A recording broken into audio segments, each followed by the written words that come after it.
3시간 만에 한 나라의 정권이 무너졌습니다. 남미 전역이 공포에 떨었습니다. 다음은 우리인가? 모든 나라가 취약성을 재점검했습니다. 하지만 대부분은 무방비였습니다. 그런데 브라질은 침착했습니다. 아니, 이미 준비돼 있었습니다. 3개월 전 서울에서 맺은 한 장의 문서. 당시엔 아무도 눈여겨보지 않았던 그 계약이 그날 이후 브라질의 생명줄이 됐습니다. 도대체 무슨 일이 있었던 걸까요? 오늘의 사연 바로 시작합니다. 제 이름은 마이클 앤더슨입니다.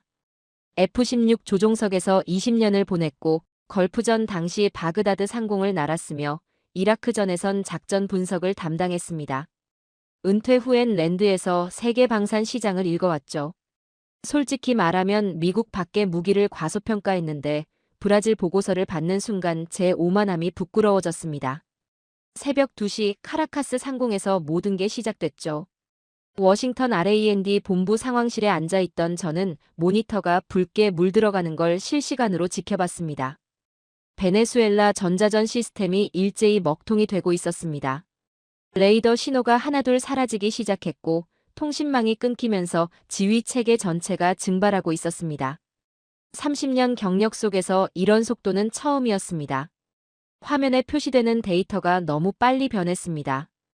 특수부대가 대통령궁에 진입했다는 신호가 떴고 예상했던 저항은 거의 나타나지 않았습니다. 전자전이 먼저 눈을 멀게 했고 그 다음 정밀 타격이 심장을 멈췄습니다. 완벽한 순서였습니다. 새벽 5시 화면에 최종 보고가 올라왔습니다. 니콜라스 마두로가 수갑을 찼다는 내용이었습니다. 작전 개시부터 목표 확보까지 단 3시간. 한 나라의 정상이 체포되는 데 걸린 시간이었습니다. 법도 없었고 외교도 없었으며 경고조차 없었습니다. 숨을 멈추고 화면을 응시했습니다. 이건 단순한 군사작전이 아니었습니다. 새로운 전쟁의 규칙이 쓰이고 있었습니다. 옆에 앉아있던 동료 분석관이 조용히 말했습니다. 이 정도 속도라면 남미 군사교범이 통째로 바뀌겠군요. 그의 말이 맞았습니다. 그는 곧바로 미국 수송기에 실렸고 대서양을 건너 뉴욕으로 이송됐습니다. 무죄라고 주장했습니다. 그 중계를 들으며 전율했습니다. 법과 무력, 어디까지가 선인가? 지도자의 수위가 그 질문에 답을 요구하고 있었습니다. 국제사회가 들끓기 시작했습니다. 국제법 학자들이 잇따라 성명을 냈습니다. 주권 침해다, 명백한 국제법 위반이다. 그런 목소리가 쏟아졌습니다. 합법인가, 불법인가? 정의인가, 폭력인가? 논쟁이 격화됐지만 결과는 이미 나와 있었습니다. 베네수엘라는 혼란에 빠져 있었습니다.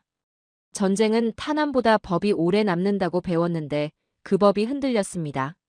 아니, 법 자체가 무기가 되어버린 건지도 모르겠습니다.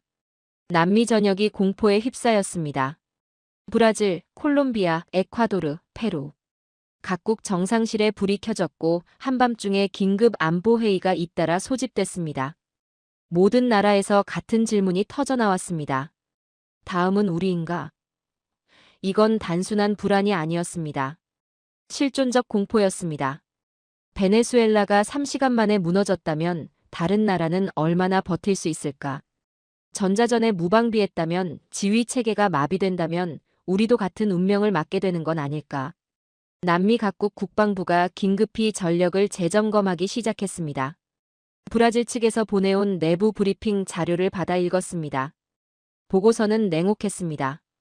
전자전 취약성, 지휘 개통 붕괴 위험, 정밀 타격 대응 능력 부족. 한 문장 한 문장이 위기를 말하고 있었습니다.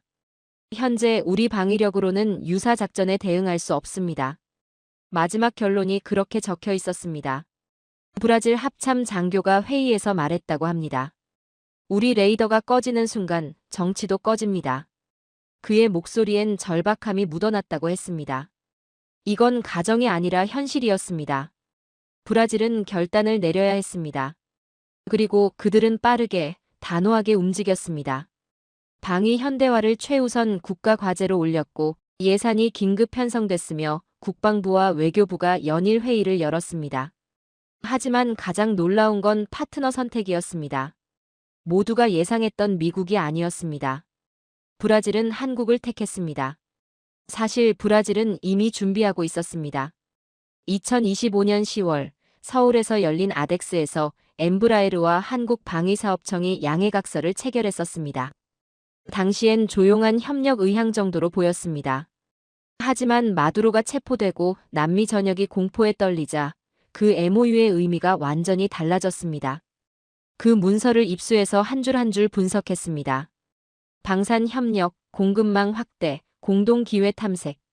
표현은 외교적으로 조심스러웠지만 이제 브라질은 이걸 본격적인 출구 전략으로 활용하기 시작했습니다. 브라질 참모가 언론에 말했다고 합니다. 우린 기술을 사는 게 아닙니다. 자율성을 사는 겁니다. 그 한마디가 모든 걸 설명했습니다. 미국 의존은 이제 위험하다는 판단이었습니다. 마두로 체포작전이 그 증거였습니다. 미국의 힘은 강력하지만 그 힘이 어디로 향할지 예측할 수 없다는 게 문제였습니다. 브라질은 더 이상 타인의 결정에 자국의 안보를 맡길 수 없다고 결론 내린 겁니다. 상황실에서 데이터를 정리하며 생각했습니다. 브라질이 원하는 건 최강이 아니라 지속 가능한 강함이라는 걸 말입니다. 미국 무기는 분명 강력합니다. 하지만 정치적 변수가 너무 큽니다. 수출 허가가 필요하고 기술 통제를 받으며 정치 관계에 따라 부품 공급이 막힐 수도 있습니다. 하지만 한국은 달랐습니다. KF-21. 그 이름이 브라질 국방회의실 화이트보드에 처음 등장했을 때 아마 많은 사람이 의아해했을 겁니다. 한국이 전투기를 만든다고? 그것도 차세대 전투기를? 하지만 데이터는 거짓말을 하지 않았습니다. 가격 정보가 공개됐을 때 눈을 의심했습니다. 블로길은 약 8,300만 달러, 블로기는 약 1억 1,200만 달러였습니다. 수치를 보며 놀랐습니다. 가격만 저렴한 게 아니었습니다. 성능 스펙도 인상적이었습니다. 4.5세대 전투기, AESA 레이더, 전자전 능력, 정밀 타격 체계. 브라질이 마두로 체포 사건 이후 필요로 하는 모든 능력이 들어있었습니다. 게다가 2026년 양산 목표라는 일정까지 명확하게 제시돼 있었습니다. 동료 애널리스트가 커피를 마시며 말했습니다. MOU는 연필선입니다. 계약서가 잉크를 남기죠. 맞는 말이었습니다. 양해각서만으론 아무것도 확정된 게 없습니다. 하지만 중요한 건 문이 열렸다는 사실이었습니다. 브라질과 한국 사이에 새로운 통로가 생긴 겁니다. 남미 방위 전략의 지도에 새로운 선이 그어지기 시작했습니다. 보고서 첫 문장을 고쳤습니다. 원래는 브라질은 미국식 방위 체계를 유지할 것이라고 썼었는데 그걸 지우고 다시 썼습니다. 브라질의 선택은 남미 방위 전략의 전환점이 될 것이다. 30년간 믿어온 공식이 흔들리는 순간이었습니다. 세계 방사는 미국이 설계하고 나머지는 따른다. 그 믿음이 깨지고 있었습니다. 카라카스 상공에서 시작된 일이었습니다. 제가 아는 모든 규칙이 바뀌기 시작했습니다. 마두로가 체포됐고 남미가 떨고 있었습니다. 모니터를 끄며 중얼거렸습니다. 이건 시작에 불과하다. 사무실 창밖으로 워싱턴의 야경이 보였습니다. 남미의 하늘이 바뀌고 있었습니다.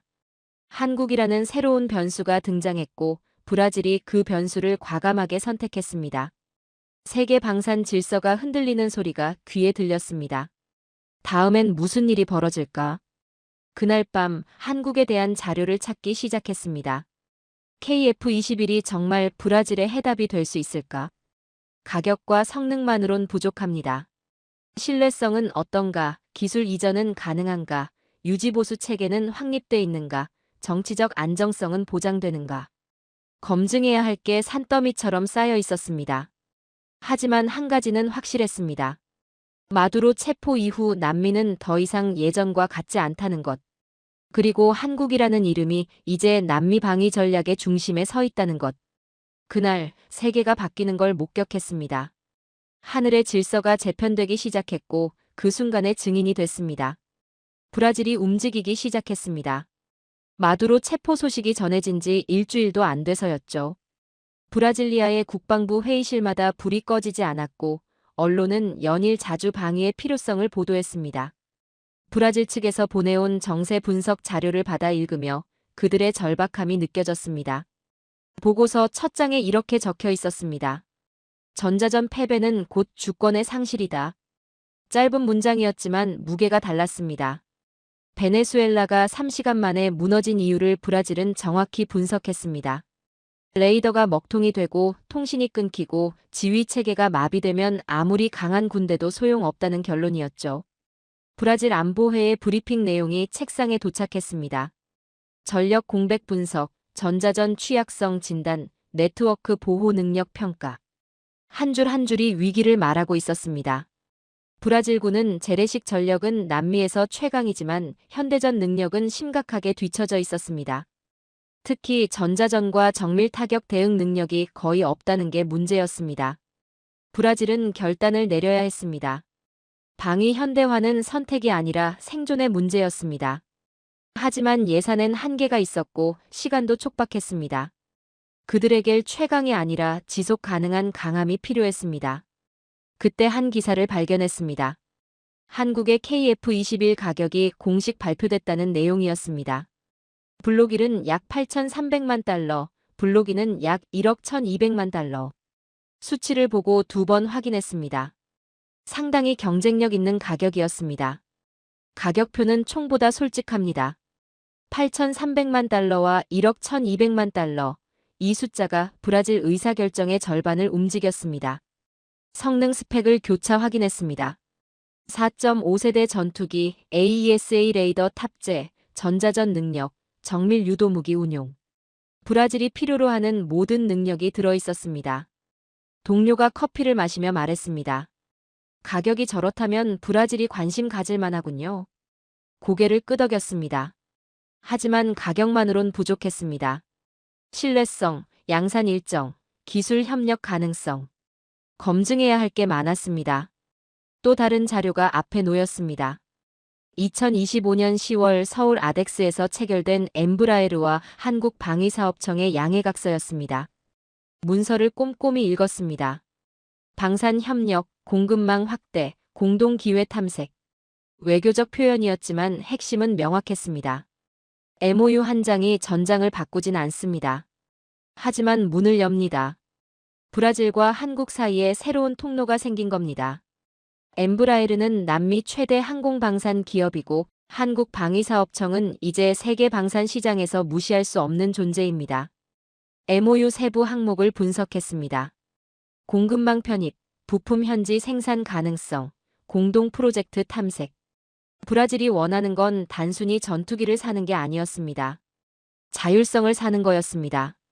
미국 무기 체계에 종속되지 않고 자체 방산 생태계를 구축하는 겁니다. 브라질 참모가 언론 인터뷰에서 말했습니다. 우린 기술을 사는 게 아닙니다. 자율성을 사는 겁니다. 그 한마디가 모든 걸 설명했습니다. 브라질은 더 이상 누군가의 결정에 자국 안보를 맡기고 싶지 않았습니다. 마두로 체포가 그 증거였습니다. 워싱턴 본부 회의에서 이 내용을 보고했습니다. 반응은 냉담했습니다. 한 선임 분석관이 말했습니다. 한국 전투기요? 브라질도 결국 우리에게 돌아올 겁니다. 반박하지 않았습니다. 하지만 속으로 생각했습니다. 브라질은 대체품을 찾는 게 아니라 출구를 찾는 거라고 말입니다. 그날 밤 인도네시아 관련 보도를 찾아봤습니다. KF-21 공동 개발 파트너였던 인도네시아가 분담금을 축소하고 지연시키고 있다는 내용이었습니다. 원래 약속했던 금액의 일부만 지불했고 일정도 계속 미뤄지고 있었습니다. 하지만 브라질 입장에선 기회였습니다.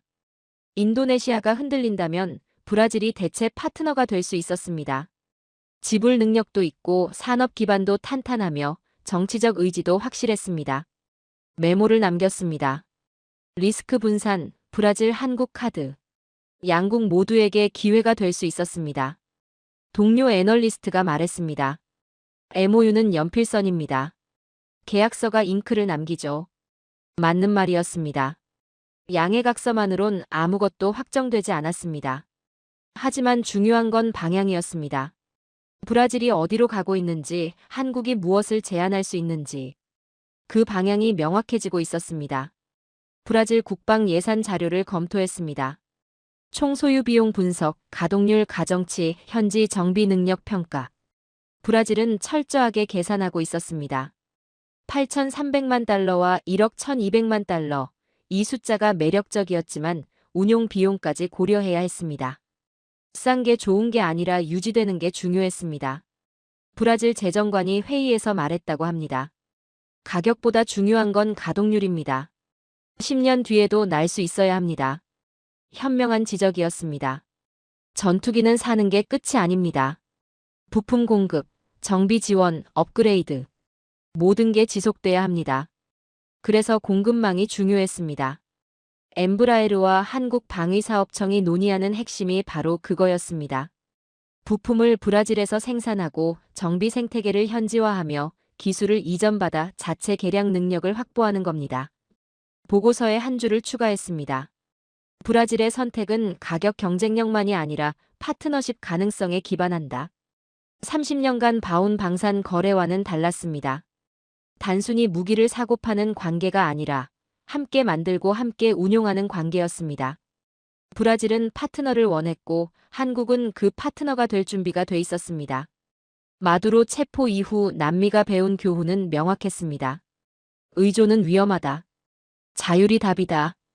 그리고 한국은 그 자유를 함께 구축할 수 있는 파트너로 떠올랐습니다. 상황실을 나서며 생각했습니다. 수치가 거짓을 못 꾸민다고요. 8,300만 달러와 1억 1,200만 달러, MOU 한 장, 공급망 협력 가능성. 이 모든 게 하나의 방정식을 만들고 있었습니다. 비용, 기술, 정치. 세 가지 변수가 브라질의 해법을 가리키고 있었습니다. 남미의 하늘이 바뀌고 있었습니다. 브라질이 먼저 움직였고 한국이 문을 열었습니다. 그날 세계 방산 질서가 재편되는 걸 다시 한번 목격했습니다. 가격표가 증명했고 MOU가 방향을 제시했으며 공급망 논의가 미래를 약속했습니다. 한국에 대한 자료가 쌓여갔습니다. 밤새 KF-21 개발 과정을 추적했고 아침이 되자 책상 위엔 보고서와 기사가 산더미처럼 쌓여 있었습니다. 처음엔 회의적이었습니다. 한국이 정말 독자적으로 전투기를 만들 수 있을까? 하지만 데이터는 의심을 하나씩 무너뜨렸습니다. 2026년 양산 목표. 이 일정이 제일 먼저 눈에 들어왔습니다. 개발 단계를 거쳐 이제 양산 전환을 앞두고 있었습니다. 블록별 임무도 명확하게 구분돼 있었습니다. 블록 1은 제공 우세, 블록 2는 다목적 임무. 한국 공군의 요구사항을 정확히 반영한 설계였습니다. 양산 일정과 블록 임무를 교차 확인했습니다. 시험 비행 데이터, 레이더 성능 테스트, 무장 통합 시험. 하나하나 점검하면서 느꼈습니다. 이건 계획이 아니라 진행 중인 현실이라는 걸 말입니다. 스펙은 거짓말을 못합니다. 가격, 일정, 협력 구조. 삼박자가 맞아떨어지고 있었습니다. 남미 언론이 움직이기 시작했습니다. 브라질뿐 아니라 콜롬비아, 페루, 칠레의 방산 전문지가 KF-21을 다루기 시작했습니다. 가격 경쟁력, 성능 스펙, 양산 일정. 남미 안보 커뮤니티가 실무적 관심을 보이고 있었습니다. 유럽 매체도 마찬가지였습니다. 폴란드, 루마니아 언론이 한국 전투기를 주목했습니다. 남미 방산 분석가의 칼럼을 읽었습니다. 우린 쇼가 아니라 소티가 필요하다. 체계가 중요하다. 소티, 즉 실제 출격 능력을 말하는 겁니다. 화려한 시연이 아니라 매일 날 수 있는 전투기가 필요하다는 뜻이었습니다. 가동률, 정비성, 부품 공급. 실전 운용의 현실을 말하고 있었습니다. 비용 대비 전력 상승률 시뮬레이션을 돌려봤습니다. 브라질이 8,300만 달러짜리 블록1을 24대 도입한다고 가정했을 때 총 19억 9,200만 달러가 필요합니다. 블록1을 선택하면 1억 1,200만 달러에 24대로 26억 8,800만 달러입니다. 브라질 국방 예산으로 감당 가능한 범위였습니다. 하지만 가격만으론 부족했습니다. 더 깊이 파고들었습니다. 엔진과 탄약 체계, 이 두 가지가 변수였습니다. KF-21은 미국제 엔진을 사용합니다. 미사일과 폭탄도 상당 부분 미국 체계를 따릅니다. 즉, 수출엔 미국의 승인이 필요합니다. 이건 정치적 리스크였습니다. 브라질이 한국에서 전투기를 사더라도 미국이 엔진과 무기 수출을 막으면 무용지물이 됩니다. 방산 기술 고문의 말을 떠올렸습니다. 엔진 통제가 열쇠다. 그 문이 열리면 시장이 열린다. 맞는 말이었습니다. 한국의 KF-21이 아무리 훌륭해도 미국의 정치적 결정에 묶여 있었습니다. 워싱턴 내부 분위기를 살폈습니다. 한국의 KF-21 수출에 대한 태도가 애매했습니다. 공식적으론 동맹국의 방산 성장을 지지한다고 말하지만 실제론 경쟁자로 보는 시각도 있었습니다. 특히 남미 같은 전통적 미국 영향권에서 한국 무기가 확산되는 걸 달가워하지 않는 분위기였습니다. 보고서에 적었습니다. 브라질 도입의 정치 리스크는 엔진과 무기 체계 통제에 있다. 그때 또 다른 보도가 눈에 들어왔습니다. 인도네시아 분담금 문제가 다시 불거졌습니다. KF-21 공동 개발 파트너인 인도네시아가 약속한 비용을 제대로 지불하지 않고 있다는 내용이었습니다. 감액 요구도 있고 일정도 계속 미뤄지고 있었습니다. 더 심각한 건 기술 유출 수사 이슈였습니다.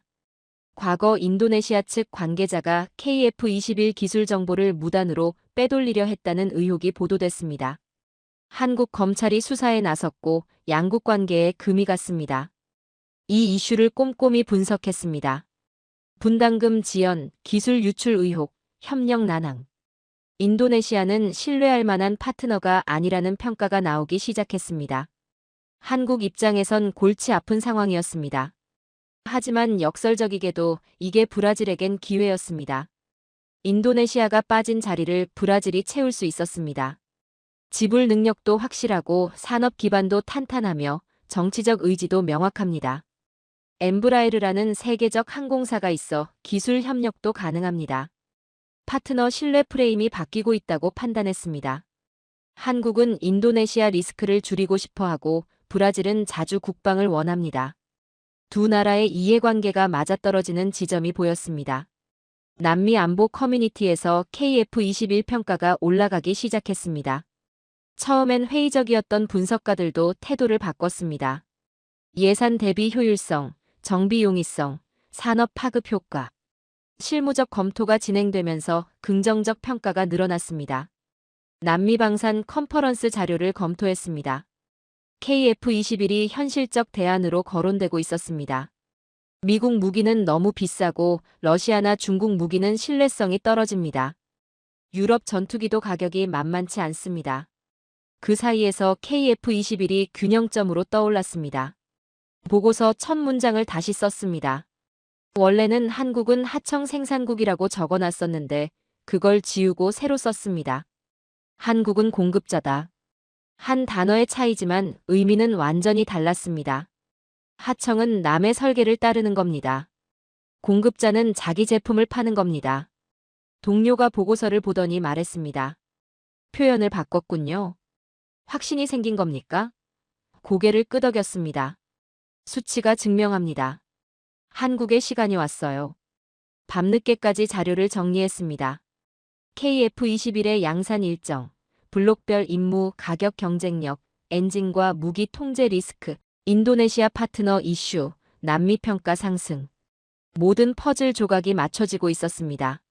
한국은 이제 선택지가 아니라 현실적 대안이었습니다. 다음 날 아침 회의에서 말했습니다. 한국의 KF-21은 남미 방산 시장의 게임 체인저가 될 수 있습니다. 몇몇 동료가 의아한 표정을 지었지만 데이터는 편이었습니다. 가격, 일정, 협력 구조, 산업 파급. 모든 지표가 같은 방향을 가리키고 있었습니다. 워싱턴 사무실 창밖을 바라봤습니다. 한국이라는 이름이 이제 남미 하늘에서 현실이 되고 있었습니다. 브라질이 한국을 택한 건 우연이 아니었습니다. 필연이었습니다. 마두로 체포가 촉발했고 가격이 설득했으며 데이터가 증명했습니다. 한국의 시간이 왔습니다. 30년 동안 믿어온 방산 질서가 바뀌고 있었습니다. 미국 중심의 시대가 끝나고 다극화된 시대가 시작되고 있었습니다. 그리고 그 중심에 한국이 서 있었습니다. 그날 역사가 쓰이는 걸 목격했습니다. 워싱턴 분위기가 달라지고 있었습니다.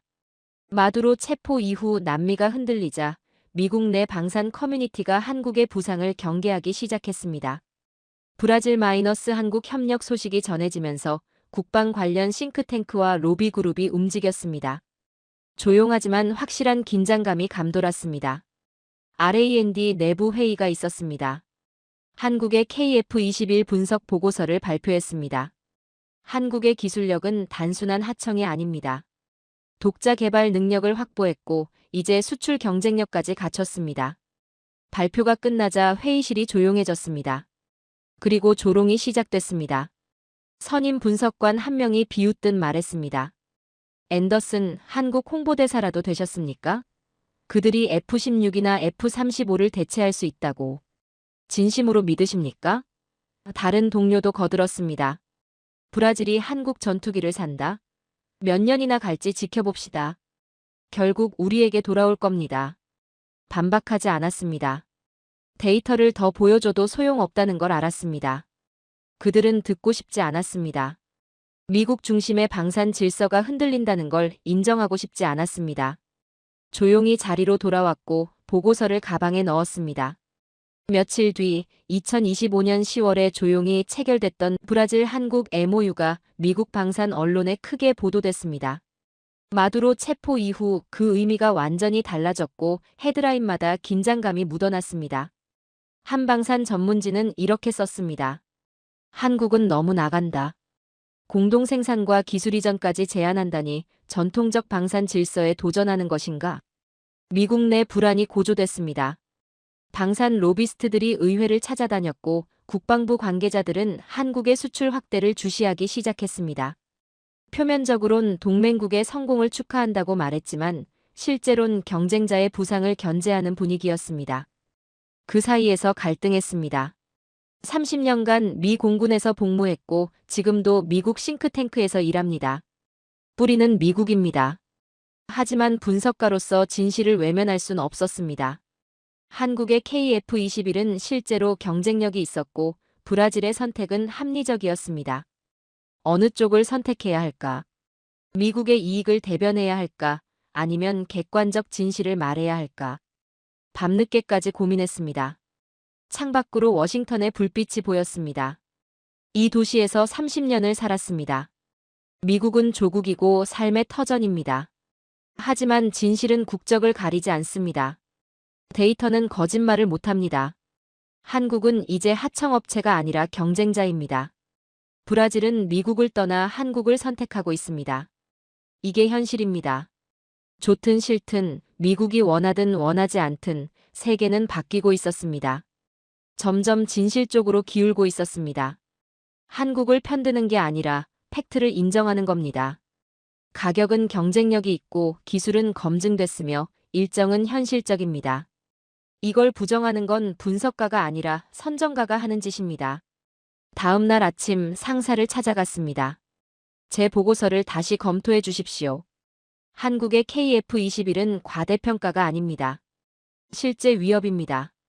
상사는 한숨을 쉬었습니다. 앤더슨, 자네 입장이 난처해지고 있네. 동맹국을 띄우는 건 좋지만 우리 이익도 생각해야지. 대답했습니다. 우리 이익은 진실에서 시작합니다. 한국을 과소평가하다가 시장을 잃는 게 더 큰 손해입니다. 상사는 고개를 저었습니다. 자네 뜻은 알겠네. 하지만 조심하게. 워싱턴은 자네가 생각하는 것보다 복잡한 곳이야. 사무실로 돌아와 보고서를 다시 펼쳤습니다. 브라질의 선택, 한국의 부상, 미국의 불안. 세 가지 변수가 얽혀 있었습니다. 마두로 체포는 단순한 군사작전이 아니었습니다.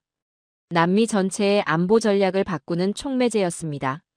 그리고 한국은 그 변화의 수혜자였습니다. 미국이 법과 무력으로 질서를 세울 때 한국은 기술과 협력으로 파트너를 만들고 있었습니다. 브라질이 원하는 건 지배가 아니라 협력이었고 한국은 그걸 제공할 수 있었습니다. 창밖을 바라보며 생각했습니다. 미국과 양심 사이에서 어디에 서야 할까? 대답은 이미 정해져 있었습니다. 분석가입니다. 진실을 말하는 게 의무입니다. 설령 그 진실이 조국에 불편하더라도 말입니다. 한국의 부상은 위협이 아니라 현실입니다. 브라질의 선택은 배신이 아니라 생존입니다. 마두로 체포가 증명했듯이 힘만으로는 충분하지 않습니다.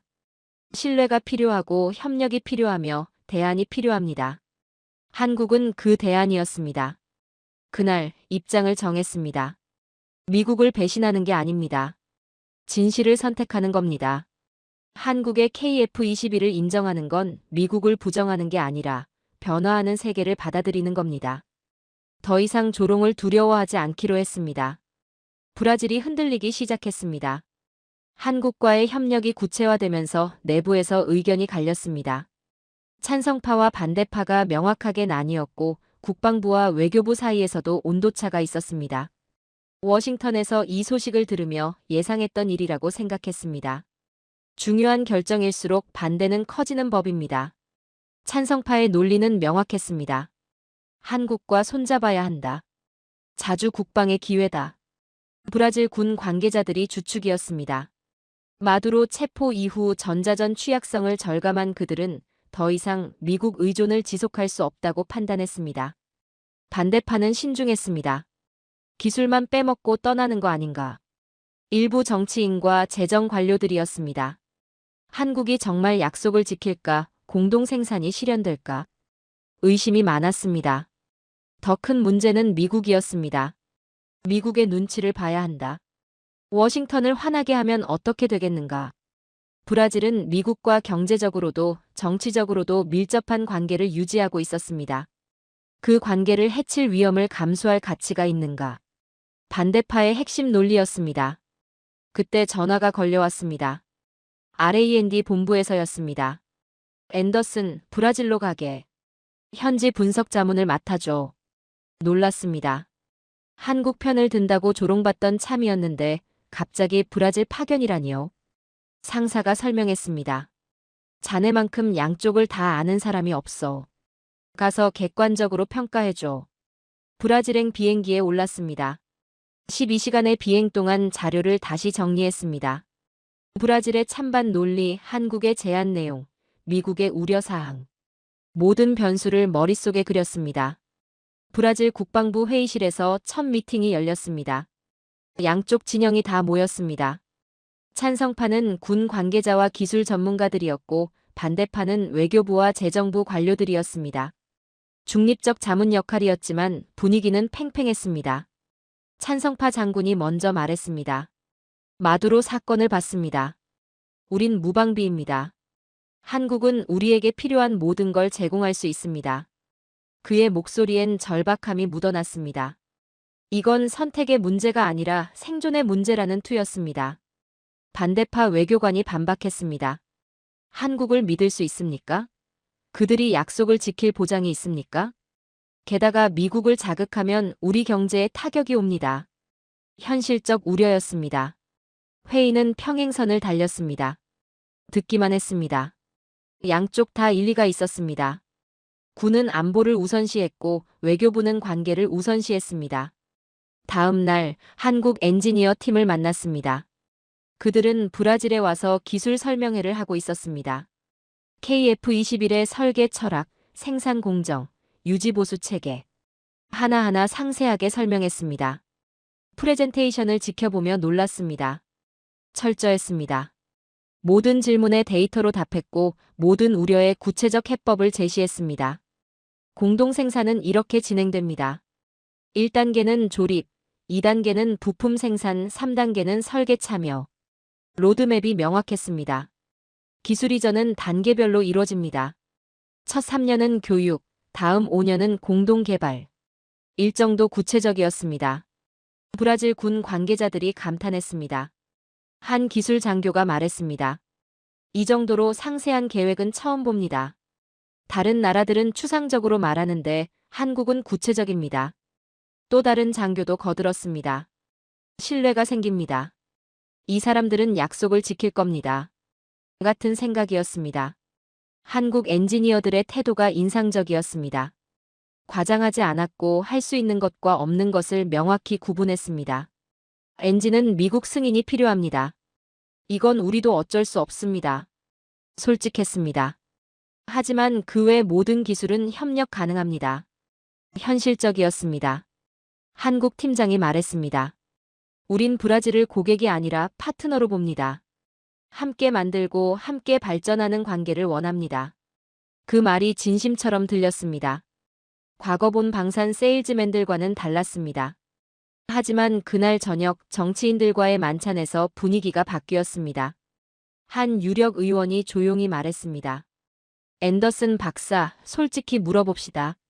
미국이 이걸 좋아할까요? 핵심을 찌르는 질문이었습니다. 신중하게 답했습니다. 공식적으로 미국은 동맹국의 성공을 환영합니다. 비공식적으론 긴장할 겁니다. 솔직한 대답이었습니다. 의원이 다시 물었습니다. 긴장이 제재로 이어질 수 있습니까? 잠시 망설이다가 답했습니다. 가능성은 있습니다. 하지만 확률은 낮습니다. 다른 의원이 끼어들었습니다. 우린 위험을 감수할 수 없습니다. 브라질 경제는 미국과 긴밀합니다. 무역, 투자, 기술 협력. 모든 게 연결돼 있습니다. 그의 말도 맞았습니다. 그날 밤 호텔방에서 보고서를 썼습니다. 브라질의 딜레마가 명확하게 보였습니다. 안보와 경제, 자율과 동맹, 미래와 현재. 모든 게 얽혀 있었습니다. 보고서 마지막 줄에 이렇게 썼습니다. 이건 단순한 계약이 아니다. 새로운 세계 질서의 시험대다. 브라질의 선택은 단지 전투기 구매를 넘어섰습니다. 21세기 국제관계의 새로운 모델을 만드는 일이었습니다. 며칠간의 브라질 체류가 끝났습니다. 공항으로 가는 차 안에서 생각했습니다. 브라질은 결국 어떤 선택을 할까? 찬성파의 절박함과 반대파의 신중함, 한국의 성실함과 미국의 그림자. 모든 변수가 균형을 이루고 있었습니다. 하지만 한 가지는 확실했습니다. 브라질이 무엇을 선택하든 세계는 이미 바뀌고 있다는 것. 한국은 더 이상 선택지가 아니라 현실이었습니다. 마두로 체포가 촉발한 변화는 이제 돌이킬 수 없었습니다. 비행기에 올라 창밖을 바라봤습니다. 브라질리아의 불빛이 멀어졌습니다. 그 도시 어딘가에서 지금도 회의가 열리고 있을 겁니다. 브라질은 역사적 갈림길에 서 있었습니다. 그리고 그 현장을 목격한 증인이었습니다. 브라질에서 돌아온 지 일주일이 지났습니다. 상세한 보고서를 제출했고 R&D 본부는 검토 중이었습니다. 브라질의 갈등, 한국의 성실함, 미국의 그림자.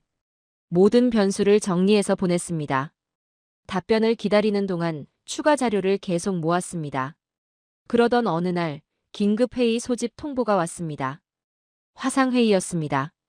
워싱턴 본부와 연결하라는 지시였습니다. 회의실로 들어갔고 화면에 본부 간부들이 나타났습니다. 표정들이 굳어 있었습니다.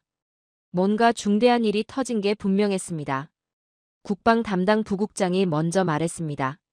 앤더슨, 브라질 마이너스 한국 거래가 문제에 봉착했네. 긴장했습니다. 무슨 문제입니까? 그가 화면을 공유했습니다. 문서 제목이 보였습니다. KF-21 엔진 수출 승인 검토. 미국산 엔진 라이선스 문제였습니다. KF-21은 미국 제너럴 일렉트릭의 F414 엔진을 사용합니다.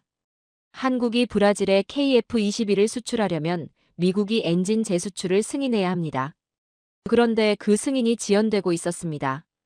부국장이 설명했습니다. 국무부와 국방부가 의견이 갈리고 있네. 국무부는 동맹국 지원 차원에서 승인하자는 입장이고 국방부는 신중론이지. 물었습니다. 신중론의 근거가 뭡니까? 그가 잠시 망설이다가 답했습니다. 우리 시장 점유율 하락 우려야. 정치가 기술을 막고 있었습니다. 한국의 KF-21이 아무리 훌륭해도 엔진 승인이 나지 않으면 브라질 수출은 불가능했습니다.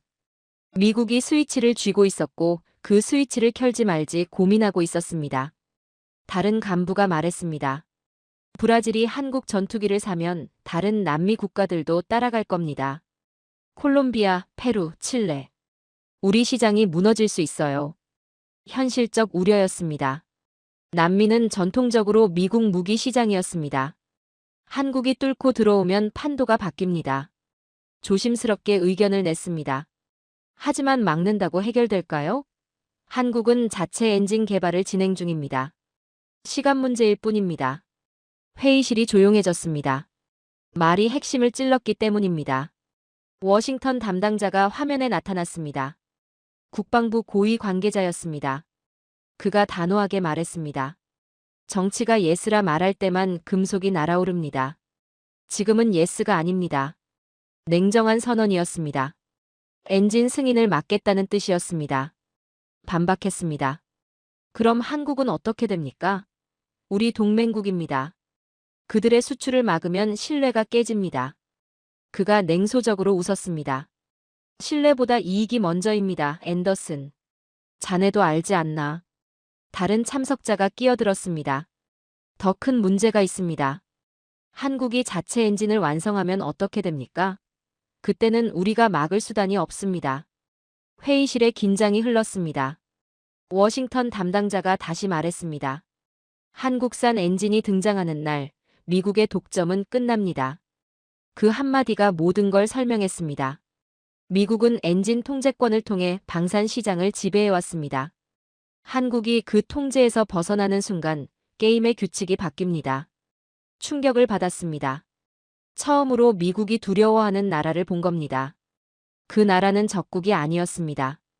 동맹국이었습니다. 바로 한국이었습니다. 회의는 계속됐습니다. 엔진 승인을 지연시키는 방안, 조건부 승인 가능성, 대체 방안 검토. 여러 시나리오가 논의됐습니다. 하지만 근본적 질문은 하나였습니다. 우리가 한국의 성장을 막을 수 있는가? 말했습니다. 막을 순 없습니다. 늦출 수는 있어도 막을 순 없습니다. 회의실이 다시 조용해졌습니다. 국방 담당자가 물었습니다. 근거가 뭔가? 답했습니다. 한국의 역사입니다. 그들은 반도체도 조선도 자동차도 독자 개발했습니다. 엔진도 마찬가지일 겁니다. 누군가 냉소적으로 말했습니다. 그럼 우리가 손 놓고 있자는 건가? 고개를 저었습니다. 협력하자는 겁니다. 막으려 들면 관계만 나빠집니다. 차라리 함께 가는 게 낫습니다. 하지만 의견은 받아들여지지 않았습니다. 회의가 끝났습니다. 결론은 나지 않았습니다. 엔진 승인은 보류됐고 추가 검토가 필요하다는 애매한 마무리였습니다. 화면을 끄며 한숨을 쉬었습니다. 정치적 암투가 시작됐습니다. 브라질 수출이 막힐 위기였습니다. 브라질에 연락했습니다. 상황을 설명했습니다. 브라질 측은 침묵했습니다. 예상했던 일이었지만 실제로 닥치니 당혹스러운 모양이었습니다. 외교안보 참모가 말했습니다. 우린 무기를 사는 게 아닙니다. 허가를 설계해야 합니다. 맞는 말이었습니다. 전투기는 단순히 돈을 내고 사는 물건이 아니었습니다. 정치적 승인이 필요했고 외교적 조율이 필요했으며 때로는 압력과 타협도 필요했습니다. 하늘은 기계가 지키는 게 아니라 허가가 지키는 겁니다. 브라질은 시나리오를 짜기 시작했습니다. 어한 미국이 승인하면 조기 도입. 비한 조건부 승인이면 단계적 도입. 시안 불허하면 대안 패키지 가동. 그 시나리오를 검토하며 생각했습니다. 시안이 현실화되면 어떻게 될까? 시안은 한국의 자체 엔진이 완성될 때까지 기다리는 겁니다. 혹은 다른 엔진을 찾는 겁니다. 브라질이 그렇게까지 갈까요? 확신할 수 없었습니다. 하지만 한 가지는 확실했습니다. 엔진 문제가 해결되지 않으면 모든 계획이 무너진다는 것. 가격도 성능도 협력도 의미가 없습니다. 엔진은 하트입니다. 심장이 멈추면 모든 게 멈춥니다. 다시 한국 자료를 찾아봤습니다. 한국이 개발 중인 차기 엔진 프로그램이 있었습니다. 아직 완성되지 않았지만 진행 중이었습니다. 정확한 일정은 알 수 없었습니다. 하지만 방향은 명확했습니다. 한국은 독자 엔진을 원했고 결국 만들어낼 겁니다. 미국은 그걸 알고 있었습니다. 그래서 두려워했습니다. 지금 막지 않으면 영원히 막을 수 없다는 걸 알았습니다. 그래서 엔진 승인을 지연시키고 있었습니다. 하지만 그게 해답일까요? 의문이었습니다.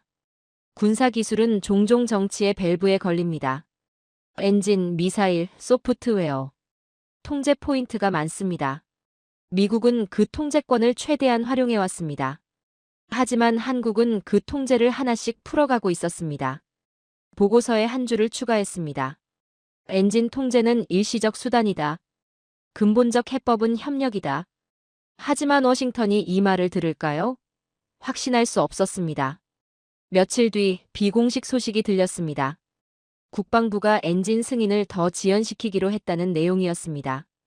최소 6개월은 보류한다는 겁니다. 브라질 거래를 사실상 막는 거였습니다. 브라질에 다시 연락했습니다. 그들은 이미 알고 있었습니다. 반응은 냉담했습니다. 역시 그렇군요. 자율이 필요한 이유입니다. 한국도 통보받았습니다. 그들의 반응은 침착했습니다. 한국 관계자가 말했습니다. 이해합니다. 정치적 결정이니까요. 하지만 우리는 계속 진행합니다. 자체 엔진 개발을 가속화하겠다는 뜻이었습니다. 그날 역사의 분기점을 목격했습니다. 미국이 문을 닫자 한국은 자기 문을 만들기로 했습니다. 브라질은 기다리기로 했습니다. 그 사이에서 두 세계를 봤습니다. 하나는 통제로 질서를 유지하려는 세계였고 다른 하나는 협력으로 미래를 만들려는 세계였습니다. 어느 세계가 이길까요? 알 수 없었습니다. 하지만 한 가지는 확실했습니다.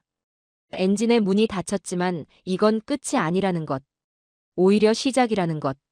한국은 포기하지 않을 것이고 브라질은 다른 길을 찾을 것이며 세계는 계속 변할 거라는 것. 그날 미국의 두려움과 한국의 의지가 충돌하는 순간을 목격했습니다. 엔진 승인이 막힌 지 2주가 지났습니다. 브라질은 대기 상태였고 한국은 조용했습니다. 워싱턴에서 계속 상황을 모니터링했습니다. 정치적 교착 상태가 언제까지 갈지 알 수 없었습니다. 그러던 어느 날 뉴스가 터졌습니다. 한국 공군이 KF-21 블록1 양산 전환을 공식 발표했습니다. 2026년 1월 중순이었습니다. 개발 단계를 마치고 이제 본격적인 양산에 들어간다는 선언이었습니다. 그리고 국방부 주최로 대규모 시연 행사를 연다는 소식도 함께 나왔습니다. 즉시 참석 신청을 했습니다. RAND 본부도 승인했습니다. 가서 직접 확인하게. 그게 진짜인지 말이야. 상사의 말투엔 여전히 회의가 묻어 있었습니다.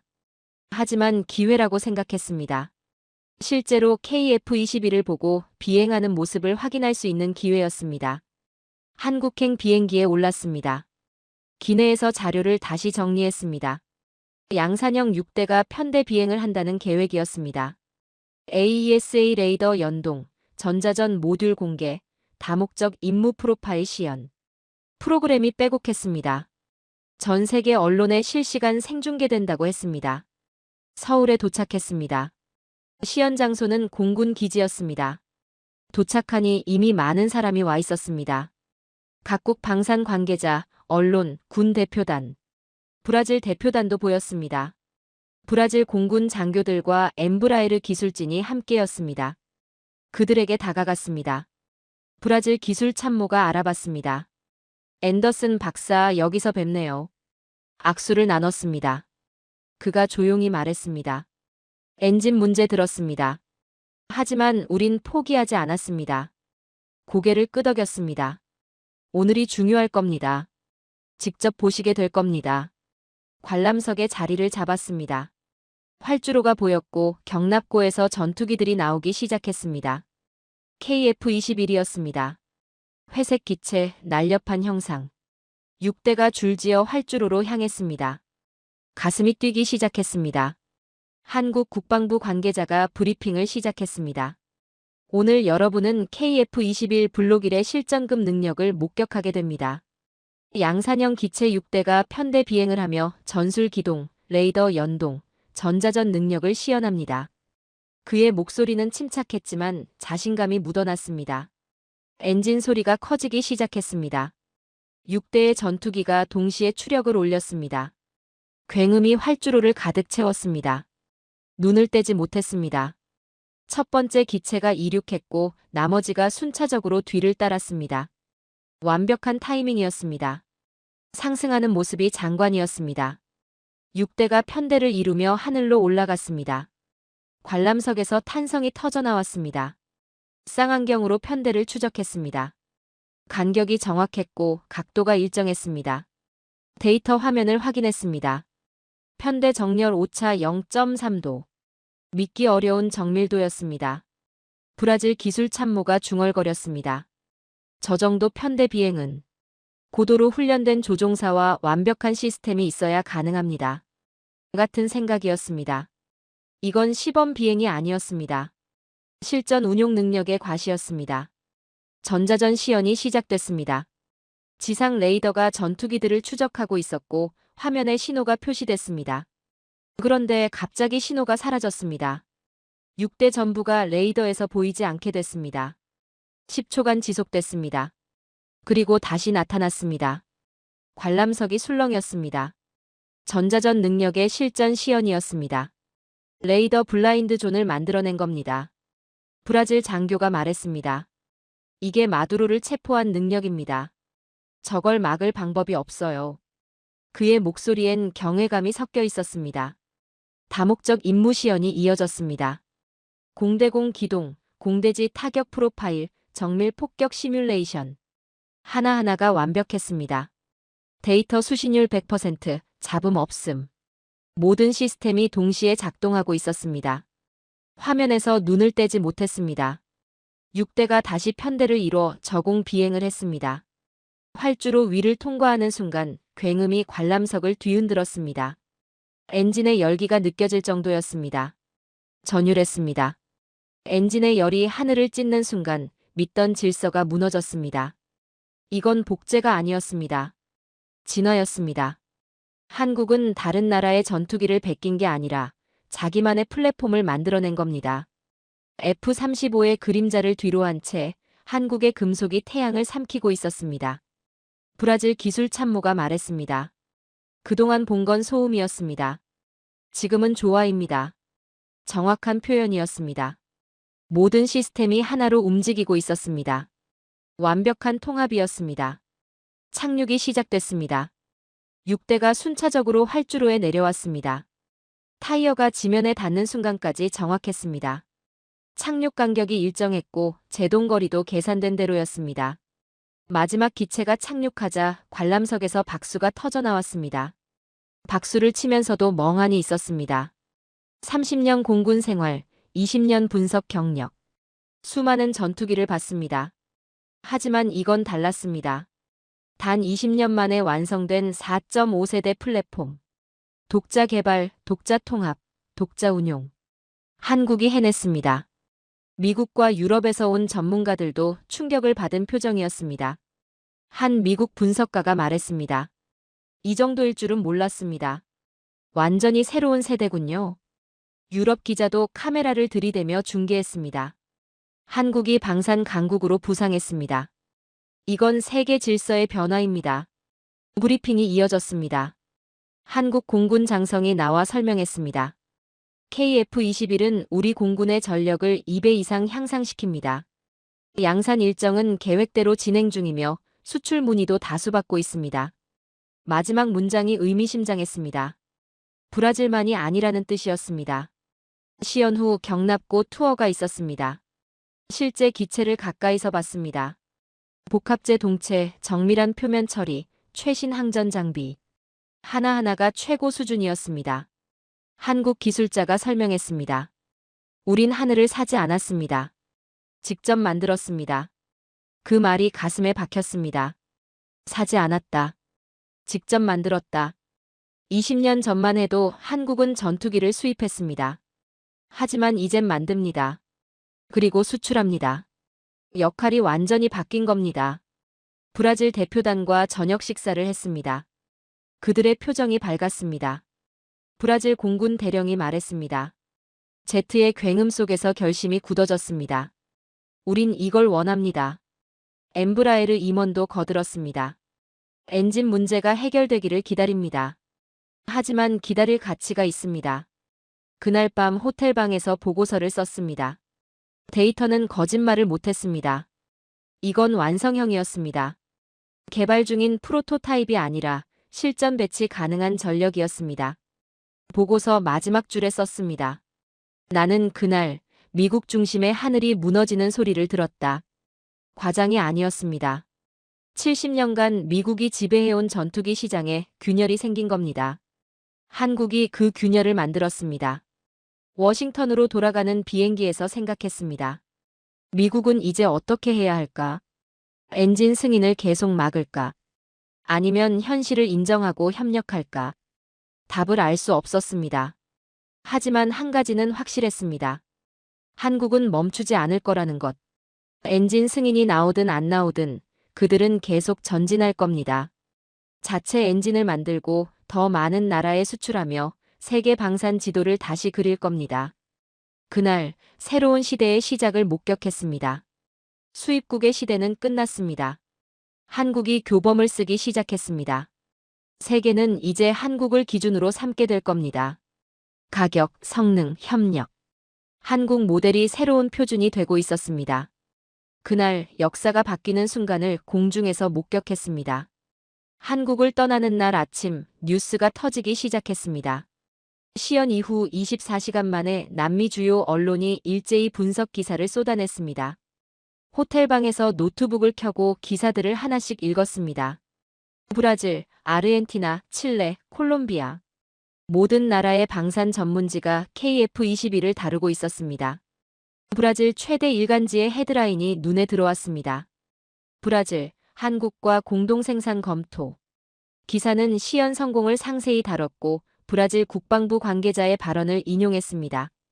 기술적 완성도를 확인했다. 이제 구체적 협력 방안을 논의할 시점이다. 또 다른 기사는 인도네시아를 다뤘습니다.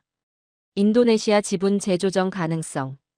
분담금 난항으로 삐걱거리던 한국-인도네시아 관계가 조정될 수 있다는 내용이었습니다. 브라질의 부상이 인도네시아를 자극한 모양이었습니다. 남미 방산 균형이 이동하고 있었습니다. 한 칼럼니스트가 썼습니다. 미국 독점 시대가 끝나고 있다. 한국이 대안으로 부상했고 남미는 선택지를 얻었다. 정확한 분석이었습니다. 30년간 미국만 바라보던 남미가 이제 다른 길을 보기 시작했습니다. 유럽 뉴스도 확인했습니다. 영국 파이낸셜 타임스, 프랑스 르몽드, 독일 슈피겔. 모두가 한국의 성공을 다뤘습니다.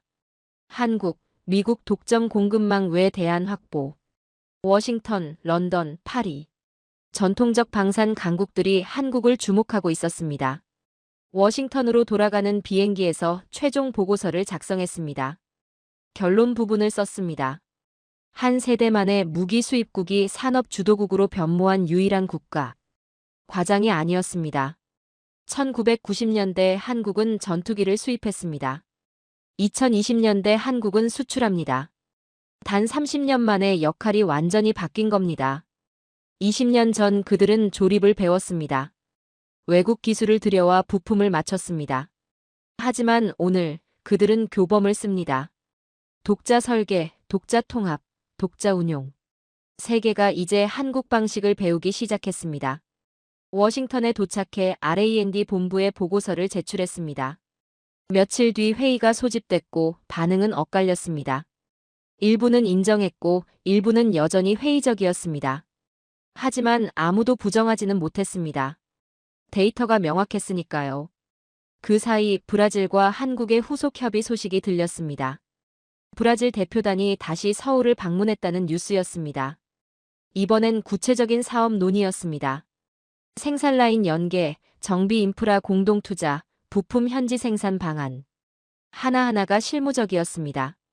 엠브라에르 공장 지도 위에 공동 라인이 표시되기 시작했다는 소식도 들렸습니다. 아직 확정은 아니지만 방향은 명확했습니다. 브라질은 단순히 전투기를 사려는 게 아니라 함께 만들려는 겁니다. 한국도 단순히 팔려는 게 아니라 함께 성장하려는 겁니다. 한 달 뒤 국제안보 포럼이 워싱턴에서 열렸습니다. 패널로 초청받았습니다. 주제는 변화하는 글로벌 방산 질서였습니다. 발표 날 대형홀에 수백 명이 모였습니다. 단상에 올라 마이크를 잡았습니다. 세계 전략 지도의 새 축이 그려졌습니다. 첫 문장이었습니다. 그 중심엔 한국이 있습니다. 홀이 조용해졌습니다. 계속했습니다. 2026년 1월 한국에서 KF-21 시연을 목격했습니다. 그날 확신했습니다. 방산 질서가 바뀌고 있다는 걸 말입니다. 데이터를 보여줬습니다. 가격 경쟁력, 기술 완성도, 협력 모델. 하나하나 설명했습니다. 한국은 이제 참가자가 아니라 규범의 작성자입니다. 그들이 제시하는 파트너십 모델이 새로운 표준이 되고 있습니다. 마지막 슬라이드를 보여줬습니다. 하늘은 언제나 같은 높이에 있지만 그걸 먼저 닿은 나라는 한국이었습니다. 발표가 끝났습니다. 잠시 침묵이 흘렀습니다.